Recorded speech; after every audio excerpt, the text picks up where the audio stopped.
नमस्कार, मी डॉक्टर मच्छिंद्र बांगर, महाराष्ट्रातील आणि देशातील हवामान परिस्थिती संदर्भात ताजा अंदाज देणार आहे. उत्तरेकडील काही भागामध्ये WD सक्रिय झाला आहे आणि आता एकापाठी एक WD उत्तर भारतात येतील असा आपला अंदाज आहे. हे WD जेव्हा मैदानी भागाकडे सरकतील डिसेंबरमध्ये, तेव्हा मैदानी भागात काही ठिकाणी गारपीट होण्याची शक्यता नाकारता येत नाही. आता अरबी समुद्रामध्ये तयार झालेलं काही ढगाळ वातावरण थोडं महाराष्ट्रावर परिणाम करू शकतं. या ठिकाणी 4, 5 आणि 6 तारखेला पश्चिम महाराष्ट्रात ढगाळ परिस्थितीचा अंदाज आहे. मात्र इतर तारखांना थंडीची लाट वाढण्याची देखील महाराष्ट्रात शक्यता आहे. दित्वा चक्रीवादळासंदर्भात दिलेल्या माहितीमध्ये काल रात्रीपर्यंत तरी 1 तारखेपर्यंत आपल्याला अंदाज देण्यात आलेला होता. आज मात्र 2 तारखेला देखील डिप्रेशन अस्तित्वात असल्याची माहिती वेबसाईटला उपलब्ध करण्यात आली आहे. कालपर्यंत डीप डिप्रेशन असलेलं दित्वा चक्रीवादळ आज मात्र डिप्रेशनमध्ये रूपांतरित होत आहे आणि त्याचा प्रभाव हा चेन्नई आणि परिसरात सध्या अस्तित्वात आहे. थोडं अरबी समुद्राच्या दक्षिणेला असलेलं ढगाळ वातावरण महाराष्ट्रात ढगाळ परिस्थिती निर्माण करत आहे.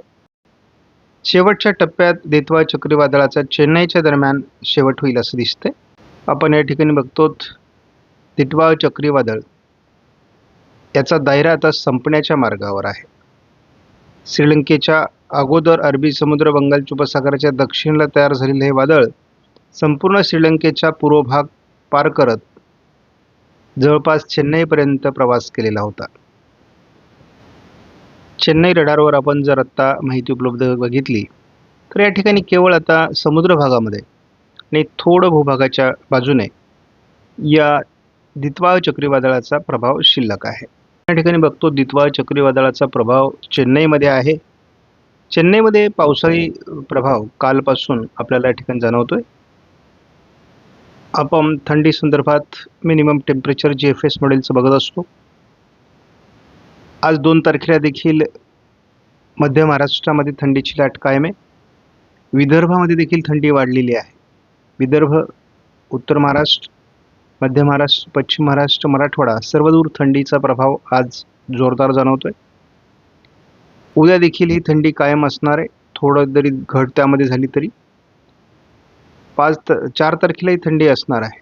5 तारखेला थोडं पश्चिम महाराष्ट्र, दक्षिण मराठवाड्यात थंडी कमी होईल. या पलीकडे थंडीचा प्रभाव उत्तर मराठवाडा, उत्तर महाराष्ट्र, विदर्भ असं कायम राहणार आहे आणि ही थंडी पुन्हा एकदा 7 तारखेपासून वाढायला सुरुवात होईल.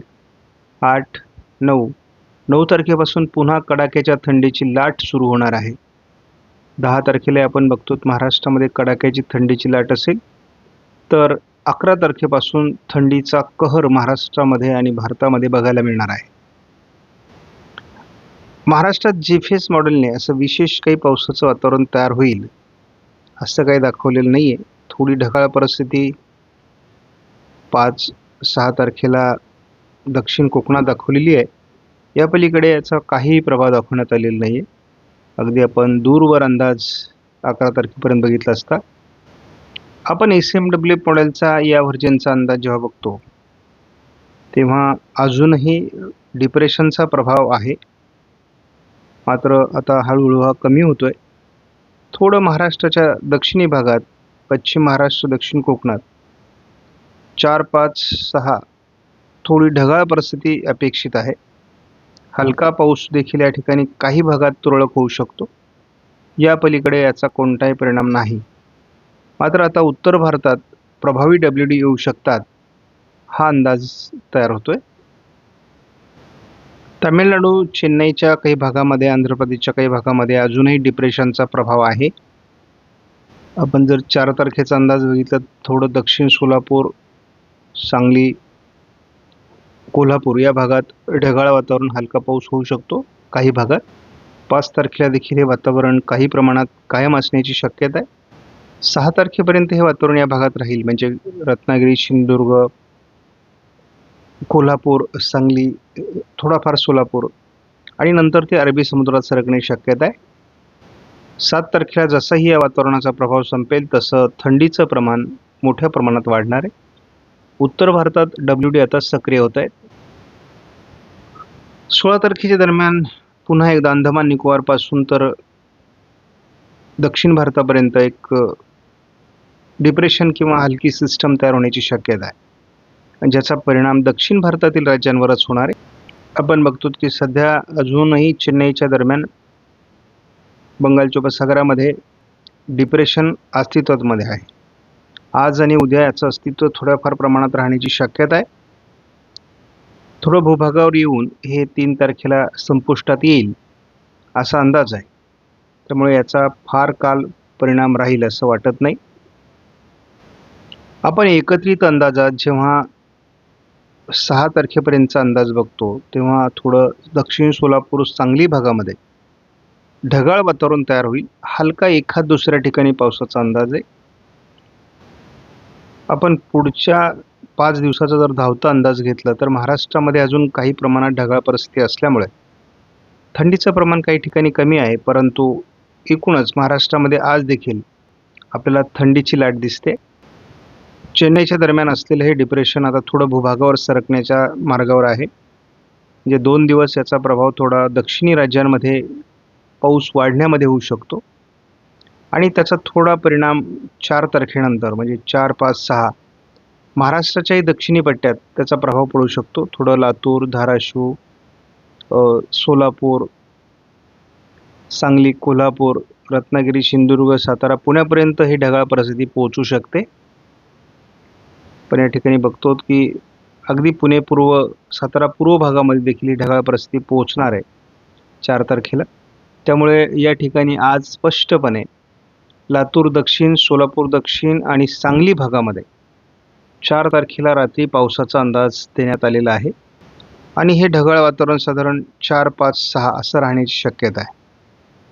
त्यामुळे तसा फार पावसाचा प्रभाव नाही आहे, परंतु हे ढगाळ वातावरणाची भीती शेतकऱ्यांनी फार बाळगण्याची गरज नाही.